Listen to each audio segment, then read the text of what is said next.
Want to make your iPhone's lock screen stand out? Adding animated weather effects can give it that extra flair. In this video, I'll show you how to easily add animated weather wallpaper to your lock screen. Let's dive in. Solution 1. Use Live. Weather wallpaper. Open Settings. Scroll down and tap Wallpaper. Swipe to the end to add a new wallpaper. Tap the plus icon on the lock screen wallpaper. Now choose Wallpaper. Look for the weather wallpaper. You'll see a cloud-themed wallpaper, and if it's raining in your location, it may show rain effects. Tap Add.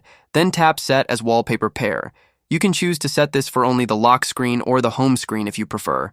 To ensure full access to live weather, open Settings again. Scroll down and tap Privacy and Security. Tap Location Services. Find the Weather app. Make sure it's set to Always Allow. And that's how you can add animated weather effects to your iPhone's lock screen wallpaper.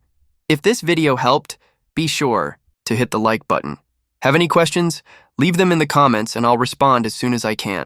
Thanks for watching.